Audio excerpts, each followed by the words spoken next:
बस 2 मिनट में मैं तुम लोगों के सामने संभावित कट ऑफ रखने वाला हूँ। एकदम आसपास रहने की उम्मीद है। जितना मैं बताने वाला हूँ ये पूरा का पूरा वीडियो देख लो, 2 मिनट का, समझ में आ जाएगा कि तुम्हारे जो मार्क्स है वो कहाँ पे आ रहे हैं, यानी कि कट ऑफ में तुम आ रहे हो या नहीं आ रहे हो। और अपना कैटेगरी के साथ मार्क्स कमेंट में तुम लोग छोड़ दो, ठीक है ना। और देखो ध्यान से, सबसे पहले जब हम कट ऑफ की बात कर रहे हैं तो सबसे पहले ये जान लो कि टोटल आवेदन कितने आए थे। टोटल यानी जो कुल आवेदन आए थे वो टोटल आवेदन कितने भरे गए थे। टोटल आवेदन कितने भरे गए थे बच्चों? तो जो टोटल आवेदन था वो लगभग 11 लाख के आसपास था। कितना था? 11 लाख के आसपास आवेदन आए थे टोटल, ठीक है। दूसरी बात करते हैं कि टोटल बच्चे जो उपस्थिति थे, प्रेजेंट थे, वो टोटल कितने बच्चे एग्जाम में प्रेजेंट हुए। तो कितने बच्चे टोटल उपस्थित हुए? तो लगभग 40 से 42% के आसपास बच्चे टोटल उपस्थित हुए थे। अगर जो इसकी संख्या की हम बात कर ली जाए तो लगभग लगभग की जो बात होगा वो 4.5 लाख स्टूडेंट्स के आसपास क्या हुआ था, एग्जाम में सारे लोग प्रेजेंट हुए थे, ठीक है ना। और टोटल सीट की जब हम बात कर लेते, टोटल नंबर ऑफ सीट्स कितने थे एग्जाम पोस्ट के, तो वो टोटल कितने हैं? 935। तो इस हिसाब से अगर जो हम देख लेते हैं कि एक सीट पे कितने स्टूडेंट ने फाइट किया, हम इसकी बात करेंगे ही नहीं, इस पे हम कैलकुलेशन करेंगे कि एक सीट पे कितने स्टूडेंट्स फाइट कर रहे हैं। तो टोटल बात अगर जो हम करते हैं तो 4.5 लाख स्टूडेंट को अगर जो हम डिवाइड देते हैं 935 के आसपास, तो आता है 481 स्टूडेंट्स एक सीट पे फाइट कर रहे हैं। यानी एक seat, one seat equal to 481 students. तो ये तो तुम लोगों को पता चल गया कि टोटल कितने सीट पे कितने स्टूडेंट्स फाइट कर रहे हैं।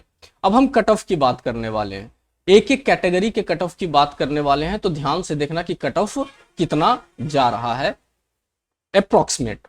तो सबसे पहले हम बात करते हैं सामान्य वर्ग की, जो यूआर कैटेगरी में आती है, जिसको हम क्या बोलते हैं? सामान्य कैटेगरी कहते हैं। तो देखो सामान्य कैटेगरी में अगर जो हम बात करते हैं पुरुष की और महिला की दोनों की अलग अलग बात मैं करूंगा। तो जो पुरुष का कट ऑफ जाने वाला है, याद रखना, ये 140 से 145 जाएगा कट ऑफ, एकदम श्योर है। और जो महिला की हम बात करते हैं तो 125 से 132 के आसपास कट ऑफ रहने वाला है, ठीक है ना। मैं बता रहा हूं कि एकदम बिल्कुल इससे 2-3 मार्क्स ऊपर या नीचे होगा, इससे ज्यादा नहीं होने वाला है, ठीक है। यूआर हो गया।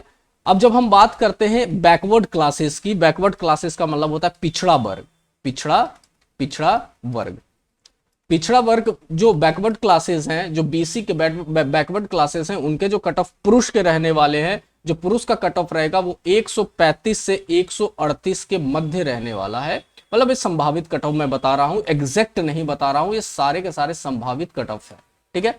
उसके बाद में बात कर रहा हूं इसके जो महिला का रहने वाला है वो 120 से 123 के बीच में कट ऑफ रहने वाला है, महिला का, जो पिछड़ा वर्ग की महिलाओं।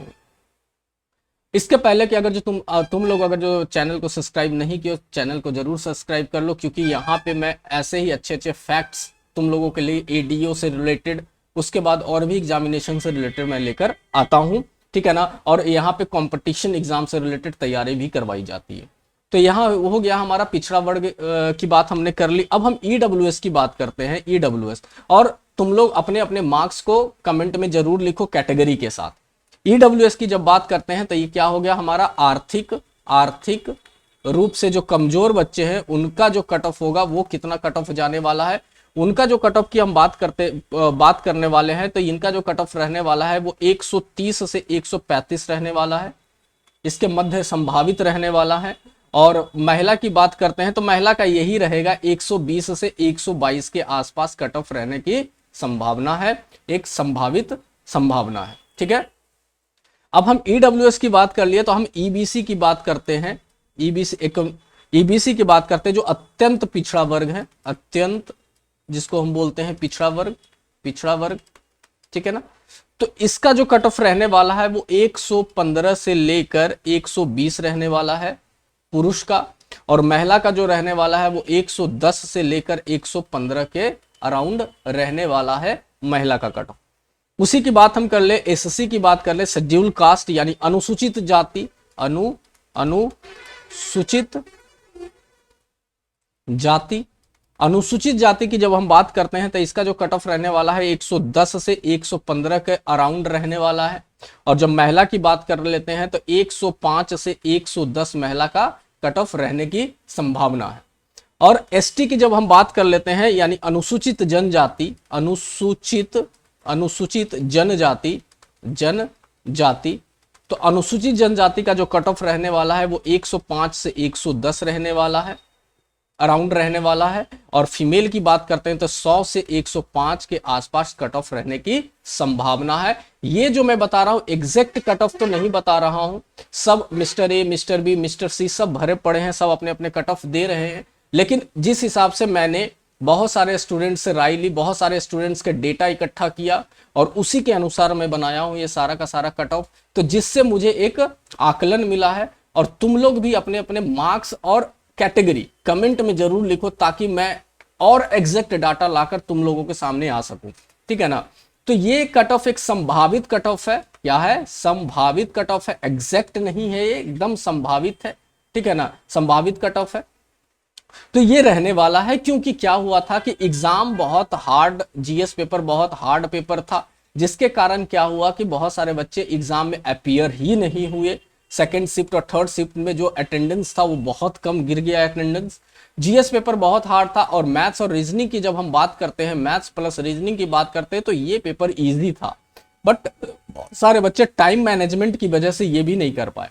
सब बोलेंगे सर कट ऑफ कैसे इतना कम रहने वाला है, तो उसके पीछे का रीजन है, अगर जो कोई यूपीएससी बीपीएससी का बच्चा है जिसका जीएस बहुत अच्छा होता है लेकिन मैथ्स और रीजनिंग उनका अच्छा नहीं होता है, तो उस कारण क्या होता है कि जीएस पे स्कोरिंग करेंगे, बट जीएस का भी जो लेवल था वो बहुत ही एडवांस लेवल था।